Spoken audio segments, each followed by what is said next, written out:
오늘 우리에게 주시는 하나님의 말씀, 출애굽기 13장 17절에서 22절까지입니다. 함께 봉독합니다. 바로가 백성을 보낸 후에 블레셋 사람의 땅의 길은 가까울지라도 하나님이 그들을 그 길로 인도하지 아니하셨으니, 이는 하나님이 말씀하시기를 이 백성이 전쟁을 하게 되면 마음을 돌이켜 애굽으로 돌아갈까 하셨습니다. 그러므로 하나님이 홍해의 광야길로 돌려 백성을 인도하심에 이스라엘 자손이 애굽 땅에서 대열을 지어 나올 때에 모세가 요셉의 유고를 가졌으니, 이는 요셉이 이스라엘 자손으로 단단히 맹세하게 하여 이르기를 하나님이 반드시 너희를 찾아오시리니 너희는 내 유고를 여기서 가지고 나가라 하였음이더라. 그들이 숲곳을 떠나서 광야 끝 에담에 장막을 치니 여호와께서 그들 앞에서 가시며 낮에는 구름 기둥으로 그들의 길을 인도하시고 밤에는 불 기둥을 그들에게 비추사 낮이나 밤이나 진행하게 하시니, 낮에는 구름 기둥 밤에는 불 기둥이 백성 앞에서 떠나지 아니하니라. 아멘. 우리가 살아갈 때에는요, 항상 넓고 평탄한 길로만 가기를 원합니다. 특별히 우리의 자녀들이 이 땅에 살아가면서 정말 아무 탈 없이 안전하고 그냥 평탄한 그런 길로만 나가기를 원하는 거지, 사실 부모된 우리의 마음 아니겠습니까? 그런데 우리가 살다 보면은요, 하나님께서 때로는요, 우리를 좁고 험하고 그런 고난의 길로 인도하실 때가 있다는 것입니다. 이것이 본문에 나오는 출애굽한 이스라엘에게도 마찬가지였습니다. 이스라엘 백성들이 출애굽한 후에 가나안 땅으로 가는 가장 빠르고 잘 닦여진 그 같은 평탄한 길이 있었습니다. 그럼에도 불구하고 하나님은 이스라엘 백성들을 멀고 험하고 위험한 홍해의 광야길로 인도하셨다는 거예요. 그리고 거기에는 분명한 하나님의 뜻이 계셨습니다. 한번 지도를 한번 보시면은요, 이스라엘 백성들이 거하던 고센 땅, 그곳에서 가나안 땅으로 가는 길에서 가장 빠른 최단 거리가 해안길입니다. 그래서 오늘 성경에는 블레셋 사람의 길이라고 되어 있잖아요. 지중해를 따라 가나안 땅 북쪽으로 올라가는 그 길, 한 일주일 정도 걸리는 최단 거리예요. 그리고 이 길은요, 그 당시 애굽이 북방 정책을 이제 쓸 거 아닙니까? 그래서 북방 정책의 일환으로서 빈번하게 사용했던 아주 주요한 도로예요. 그런데 그 해안길 안쪽으로 보면 이게 광야길이지만, 이스라엘은 북쪽은 단이고 남쪽은 브엘사바예요. 여기서 이스라엘을 표현할 때 단에서부터 부엘사바까지 이런 말을 하거든요. 쉽게 말하면 우리 한국을 말할 때 백두에서 한라까지, 그러니까 맨 북쪽에서 남쪽까지를 뜻하는 말이 단에서 부엘사바까지거든요. 이 부엘사바는 남쪽에 있는 네게브 사막에 있는 지역이에요. 최남단 지역이죠. 그러니까 이 고센 땅에서 이 위로 올라가지만, 비록 그게 광야길이지만 똑바로 올라가는 길이 또 있었어요. 저 지도에 나와 있지 않지만 그게 족장길이라고, 또 대상길이라고 해서 그런 길이 또 하나 있었습니다. 그런데 하나님께서 인도해 주신 길은 홍해의 광야길이에요. 하나님께서 이스라엘 백성들을 홍해의 광야길로 인도해 주셨어요. 그 길로 가라고 하셨어요. 이스라엘 백성들이 홍해를 건넜잖아요. 근데 지도를 보시면 아시겠지만 그 홍해가 왼쪽으로는 수에즈만이고 오른쪽으로는 아카바만으로 이렇게 나뉘어져 있어요. 이렇게 그 광야를 중심으로 해서, 사막지대를 중심으로 해서 우리가 잘 아는 이 수에즈만이 있는데, 전통적으로는 이스라엘 백성들이 수에즈만에 있는 홍해를 건너가지고 그 광야 맨 밑에 이 시내 광야에 있는 시내산 쪽으로 내려갔다라는 것이 전통적인 견해예요. 그런데 사실은요, 이스라엘 백성들이 건너간 홍해의 정확한 위치는 아무도 몰라요. 그리고 시내산이 어디 있는지 아직까지 특정되지 않았어요. 몰라요. 고고학적인 연구를 통해서 이 지역일 거라고 추측해서 저렇게 단순히 머리로 추측한 것은 아니고, 고고학적인 여러 가지 이 연구를 통해서 지금 저 지도가 이렇게 우리가 말하는 전통적인 홍해 광야길입니다. 근데 최근에는요, 이스라엘 백성들이 저 오른쪽에 있는 아카바만에 나 있는 홍해를 건너가지고 하나님께서 모세에게 임하셨던 떨기나무, 그 하나님의 산 호렙산 쪽으로 이스라엘 백성들이 진행했다라고 또 주장하는, 또 그와 같은 이 주장도 있습니다. 근데 하여튼 간에 이 홍해 광야길은요, 가장 먼 길이었다라는 거예요. 그리고 낮에는 뜨겁고 밤에는 추운 그런, 어떻게 보면 이 험한 길이죠. 시도 때도 없이 모래바람 불어오고요, 그리고 주위에는 독사와 정갈이 있는 위험한 지역입니다. 먹을 양식이 있습니까? 마실 물이 있습니까? 그런 위험하고 열악한 광야길이었습니다. 그럼에도 불구하고 하나님께서는 그런 홍해의 광야길로 이스라엘을 인도하신 거예요. 홍해를 건너기 위해서 가는 길에 깊은 계곡이 있습니다.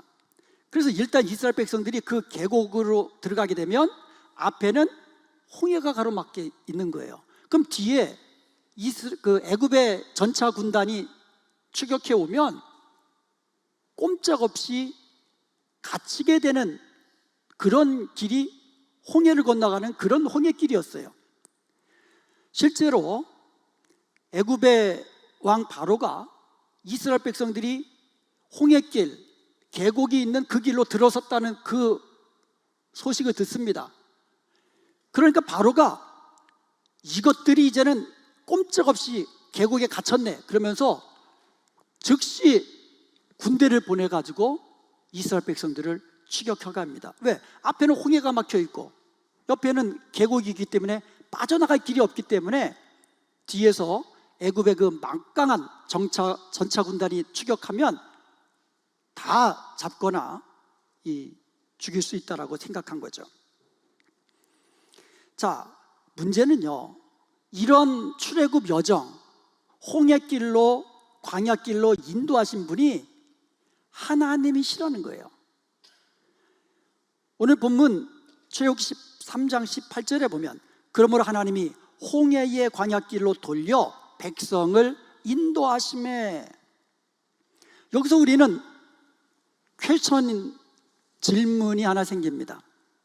하나님께서는 왜 가나안 땅으로 올라가는 가장 빠른 직선거리, 가장 평탄한 거리, 그 길을 놔두고 왜 험하고 위험하고 그 고난스러운 또 먼 여정을 겪어야 하는 그 홍해 광야길로 인도하셨을까요? 오늘 이 문제에 대해서 살펴보면서 하나님께서 우리에게 주시는 말씀 듣기를 원합니다. 첫 번째 이유가 17절에 설명되어 있습니다. 바로가 백성을 보낸 후에 블레셋 사람의 땅의 길은 가까울지라도 하나님이 그들을 그 길로 인도하지 아니하셨으니, 그 이유가 뭐예요? 이는 하나님이 말씀하시기를 이 백성이 전쟁을 하게 되면 마음을 돌이켜 애굽으로 돌아갈까 하셨음이라. 아멘.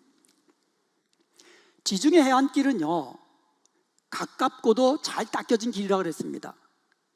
그런데 한번 지도를 보게 되면, 다시 한번 보게 되면요, 저 해안길 쭉 올라가면 그 끝에 누가 있어요? 블레셋 족속이 기다리고 있다는 거예요. 자, 저 당시 블레셋 족속은요, 당시 철기 문화를 받아들여 가지고 강력한 무기를 가진 군사력을 보유하고 있었어요. 블레셋은요, 당시 다섯 개의 도시 국가들이 동맹을 맺어서 그 하나의 국가처럼 그렇게 맺은, 그래서 강력한 군사력을 가진 그러한 족속이었어요. 반면에 이스라엘은 어떻습니까? 노예 생활하다가 갓 출애굽했어요. 그러니 군사적인 조직이 있겠습니까? 훈련된 군사들이 있겠습니까? 무기도 변변치 않아요. 무기조차 없는 거예요. 그러니 그런 이스라엘 백성들이 그 강력한 군사력을 가진 블레셋 족속과 맞닥뜨려서 전쟁을 하게 되면 그들이 낙심하게 되고 두려워하게 되고 다시 애굽으로 돌아갈까, 이것을 하나님께서 염려하시고 저 해안길로 가지 못하도록 하셨다는 거예요. 실제로 이스라엘 백성들은요, 애굽으로 돌아가자는 생각을 여러 번 했잖아요. 출애굽기 14장 12절에 보면 이스라엘 백성들이 홍해 앞에서 어떻게 했습니까? 애굽 사람을 섬기는 것이 광야에서 죽는 것보다 낫다, 차라리 돌아가서 애굽 사람을 섬기자, 이런 말을 했어요. 자, 출애굽기 16장 3절을 보면 이스라엘 백성들이 신광야로 들어갑니다. 먹을 양식이 떨어집니다. 그러자 그들이 어떻게 했습니까? 우리가 애굽 땅에서 고기 가마 곁에 앉아서 배부르게 떡을 먹던 때가 차라리 낫다, 거기서 여호와의 손에 죽을지라도 차라리 배부르게 그 땅에서 먹는 때가 더 낫다라, 이런 말을 했어요. 이스라엘이 바란 광야에 도착을 했을 때에 모세는 하나님의 명령대로 12명의 정탐꾼을 가나안 땅으로 보내서 그 땅을 정탐하고 돌아오게 합니다. 돌아와서 여호수아와 갈렙을 제외한 10명의 정탐꾼들이, 가나안 족속들은 강성하고 강대하고 무기도 아주 그냥 철제 무기를 가지고 있고 우리는 저들과 싸워서 상대가 되지 않는다, 이런 보고를 했어요.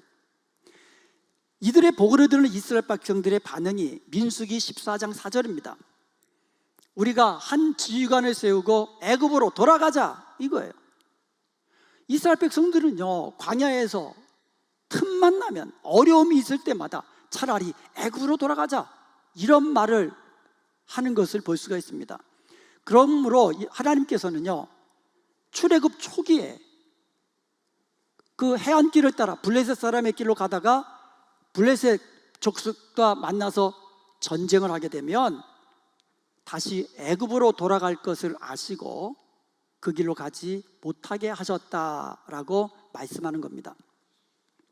하나님께서 홍해의 광야길로 인도해 주신 또 다른 이유가 14장 4절에 설명되어 있습니다.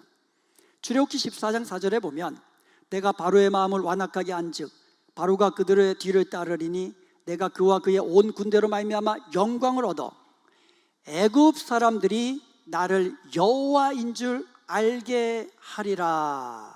아멘. 자, 홍해가 갈라집니다. 이것을 이스라엘 백성들만 본 게 아니라 애굽 군사들도 본 거예요.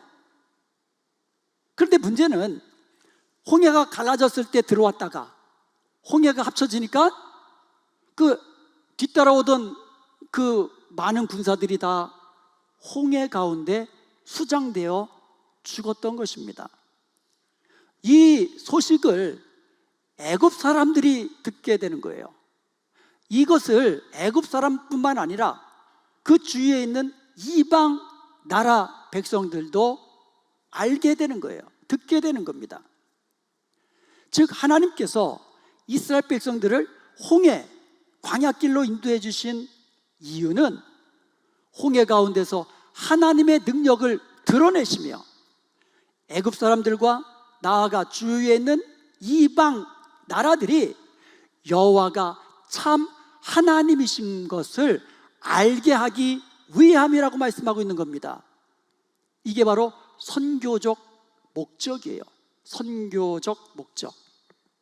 성경에 보면 하나님께서는 택한 백성들에게 이러한 선교적인 사명을 반복해서 주시는 것을 알 수가 있어요. 창세기 12장 2절에 보면 하나님께서 아브라함을 부르시면서 너는 복이 될지라고 축복 약속을 주셨어요. 축복의 약속을. 그러면서 3절에서는요, 땅의 모든 족속이 너로 말미암아 복을 얻을 것이다 라고 말씀하고 있어요. 이것이 바로 아브라함에게 주신 선교적인 사명이었어요. 이것은 반복해서 말씀하십니다. 창세기 18장 18절에 보면 천하 만민은 아브라함으로 말미암아 복을 받을 것이라 말씀합니다. 그리고 창세기 22장 18절에 보면 아브라함의 씨로 말미암아 천하 만민이 복을 얻을 것이라고 이야기하고 있어요. 아브라함만 복을 받는 것이 아니라, 아브라함의 자손만 복을 받는 것이 아니라 아브라함과 아브라함의 자손을 통하여 천하 만민이 복을 얻을 것이라고 말씀하고 있는 거예요. 이건 선교적 사명이거든요. 이것은 이삭과 야곱에 이어서도 계속 반복해서 말씀하셨어요. 창세기 26장 4절에 보면 하나님께서는 이삭에게도 내 자손으로 말미암아 천하 만민이 복을 얻으리라 말씀하고 있어요. 창세기 28장 14절에도 보면 야곱에게도 땅의 모든 족속이 너와 내 자손으로 말미암아 복을 얻으리라고 말씀하신 거예요. 하나님께서 출애굽한 이스라엘 백성들을 시내산으로 인도하셨어요. 하나님은 시내산에서 십계명을 주셨어요. 그리고 하나님과 이스라엘 백성들이 언약을 맺으셨어요. 그래서 이스라엘을 언약 백성으로 삼아주셨어요. 그러면서 주신 말씀이 출애굽기 19장 5절에서 6절입니다. 이 말씀을 보면 이스라엘이 하나님의 말씀을 잘 듣고 하나님의 언약을 지키면 그들이 하나님의 소유가 되고 그들이 하나님의 백성이 되리라는 축복의 약속을 받습니다. 그런데 동시에 그들에게 하나님에 대하여 제사장의 나라가 되리라는 말씀도 주셨어요. 즉 이스라엘은요, 열방을 하나님께로 인도하는 하나님의 제사장의 나라로 부름받은 거예요. 사랑하는 여러분, 예수님은 십자가에 달려 죽으심으로써 하나님의 구원을 이루셨습니다. 아멘. 그리고 주님께서는 예수님이 이루신 그 구원을 땅끝까지 전파하라고 하십니다. 이것이 하나님께서 우리에게 주신 지상 명령이에요. 즉 예수님을 믿고 구원받은 우리는 땅끝까지 주의 복음을 전파하라는 선교적 사명이 주어졌다는 거예요. 하나님의 구원에는 그것을 누리는 사람에게 주시는 또 다른 사명이 있다는 거예요. 그게 바로 선교적 사명이 주어진다는 겁니다. 그러므로 예수님을 믿음으로 구원받는 우리들은 우리의 삶을 통하여서 예수님의 이름이 우리 주위에 드러나게 하는 그런 삶을 살아야 돼요. 세상과 다른 거룩하고 정결한 삶을 통하여 다른 사람에게 예수 그리스도의 아름다우심과 그 예수 그리스도의 그 구원을 우리의 삶으로서, 우리의 입술뿐만 아니라 우리의 삶으로서 보여주는 그런 선교적 삶을 살아야 하는 그 사명이 우리에게 있는 것을 기억하시기 바랍니다. 그래서 우리는 세상과 다른 모습으로 살아야 돼요. 어둠이 있을 때 빛이 비추면 완전히 다르잖아요. 빛과 어둠은요 완전히 다른 겁니다. 그러면 우리는 어둠의 세상에 빛된 삶을 통하여서 우리 하나님의 빛되심과 아름다우심을 드러내면서 하나님께 영광 돌린 삶을 살아야 될 줄로 믿습니다. 그리고 우리 교회가 세상을 향한 선교적 사명을 감당하는 교회가 될 수 있기를 바랍니다. 세상에서 지치고 힘든 영혼들이 우리 교회에 와서 예수님을 만나고 예수님을 알고 믿게 되고 그들도 구원받고 예수님 안에 있는 참된 안식을 누리며 사는 그런 복된 교회가 될 수 있기를 주님의 이름으로 축복합니다. 세 번째로, 하나님께서 이스라엘 백성들을 홍해 광야길로 인도해 주신 목적은 하나님의 임재 안에서 하나님의 도우심과 하나님의 인도하심을 그들이 경험함으로 하나님을 알게 하기 위함이었어요. 그리고 그 광야길에서 하나님의 말씀을 듣는 것이, 하나님의 말씀에 순종하는 것이 생명을 얻는 길이라는 것을 경험으로 알게 하기 위함이었다는 거예요. 출애굽기 13장 21절과 22절에 보면 여호와께서 그들 앞서가셨다 그랬어요. 하나님이 이스라엘의 광야길에서 40년 광야길에서 이스라엘 앞서가셨다 그랬어요. 그러면서 낮에는 구름 기둥으로 밤에는 불 기둥으로 그들을 인도해 주셨다고 말씀하는 거예요. 매일같이 매 순간 낮밤 가리지 않고. 그리고요, 낮에는 구름 기둥 밤에는 불 기둥이 이스라엘을 떠나지 않았다 그랬어요. 떠나지 아니하고 그들과 함께 있었다고 말씀하고 있습니다. 하나님의 임재, 하나님의 보호하심, 이것을 날마다 이스라엘 백성들은 눈으로 보고 몸으로 느끼며 경험하면서 하나님의 임재와 하나님의 보호하심과 하나님의 인도하심을 경험함으로 알았다라는 거예요. 이스라엘 백성들이 광야 40년 동안 매일 보는 것이 구름기둥, 불기둥입니다. 이것을 보면서 하나님이 여기에 우리와 함께 계시는 것을 그들은 알게 된 줄로 믿습니다. 이것을 위해서 광야길로 인도하신 거예요. 경험으로 알게 하라고. 신명기 8장 2절을 보면은요, 하나님께서 40년 동안 이스라엘을 광야길로 걷게 하신 목적이 나옵니다. 광야길을 통해 이스라엘 백성들을 낮추시겠다라는 거예요. 광야길을 통하여서 이스라엘 백성들이 하나님의 명령을 지키는지 안 지키는지 테스트해 보겠다는 겁니다.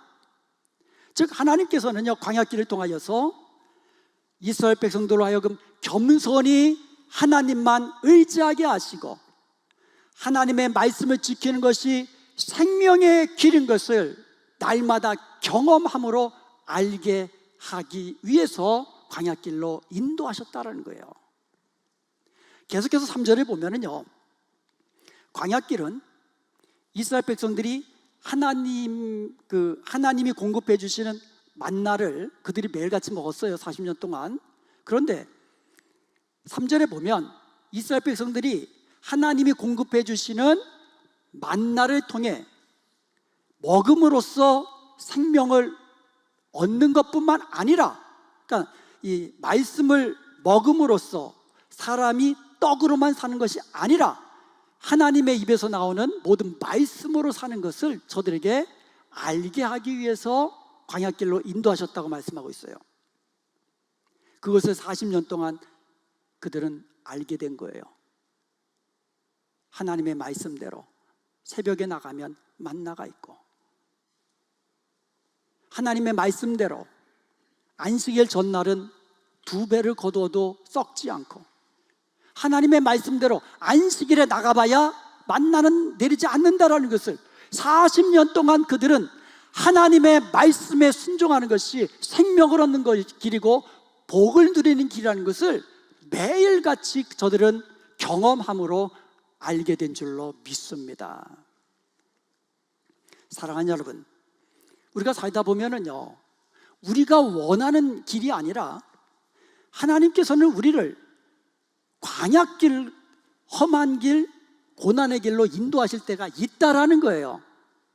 편안한 길, 넓은 길, 내가 원하는 길, 이런 길로만 우리가 갈 수만 있다면 얼마나 좋습니까? 그런데 하나님은 때로는 광야길로 우리를 인도하신다라는 거예요. 그리고 거기에는 이유가 있다는 거예요. 목적이 있다는 거예요. 여러분, 하나님께서 우리를 때때로 광야길로 인도하실 때에는 그곳에서 하나님의 임재 안에서 하나님의 도우심과 하나님의 보호하심과 하나님의 인도하심을 경험으로 알게 하라고 광야길로 인도하시는 것을 믿으시기 바랍니다. 그 광야길을 통해서 고난의 길을 통과하면서 겸손히 하나님을 의지하면서 하나님의 말씀에 순종하는 길이 복되고 그것이 바로 생명길인 것을 우리로 하여금 경험함으로 알게 하라고 때로 우리를 고난의 길로 인도하신다라는 거예요. 말씀을 듣고 순종하는 길이 즐겁고 복되고 형통하고 생명의 길인 것을 광야길을 통과하면서 알게 되라는 것이에요. 알라는 것이에요. 예수님께서 말씀하셨습니다. 마태복음 7장 13절과 14절에 보면 좁은 문으로 들어가라. 멸망으로 인도하는 길은 그 길이 넓다 그랬어요. 크고 넓다 그랬어요. 그래서 그 길로 가는 사람, 찾는 사람이 많다 그랬어요. 그러나 생명으로 인도하는 문은 좁고 길이 협착해서 찾는 이가 적음이라. 아멘. 사랑하는 여러분, 세상 사람들은요 크고 넓은 문으로 들어가려고 합니다. 자기 생각에 좋은 대로 행하며 가는 길이에요. 육신의 정욕을 따라 세상 쾌락을 누리며 그렇게 살아가는 길입니다. 그 길 끝은 멸망이라고 말씀하고 있습니다. 그러나 예수님을 믿는 성도들은 달라야만 합니다. 좁은 문으로 들어가야만 합니다. 그 길이 비록 좁고 협착하고 찾는 이가 적다 할지라도 하나님의 자녀답게 세상과 구별된 거룩하고 정결한 믿음의 자녀로서 빛된 자녀로서 살아야 된다는 것이에요. 찾는 이가 적어도 그 길로 가는 사람이 적어도 하나님의 자녀라면 하나님이 그런 길로 생명의 길로 때로는 고난의 길이지만 협착한 길이지만 좁은 길이지만 그 길이 하나님이 기뻐하시는 생명의 길인 것을 믿으시기 바랍니다. 때로 하나님께서 고난의 길로 우리를 인도하실 때 이해가 되지 않을 때가 있어요. 이해가 되지 않을 때가 있어요. Why me? 사람들이요 고난당하면 Why me? 왜 납니까? 라고 이야기합니다. 그런데요 하나님이 구원을 주시고 축복을 주실 때는 Why me? 라는 말을 안 해요. 하나님이 나를 구원하실 때는 당연한 거고 하나님이 나를 축복하실 때는 당연한 것으로 여기고 고난이 찾아오면 Why me? 왜 납니까? 라고 이야기합니다. 여러분 하나님이 우리를 고난의 길로 인도하실 때는 거기에는 목적이 있다고 그랬습니다. 그 길에서 하나님의 능력을 경험하고 겸손히 하나님을 의지하도록 하나님이 인도하시는 가장 좋은 길임을 믿으시기 바랍니다. 하나님이 인도하시는 길은 하나님의 임재 안에서 하나님의 도우심과 하나님의 인도하심을 경험하는 그런 축복의 길인 것을 믿으시기 바랍니다.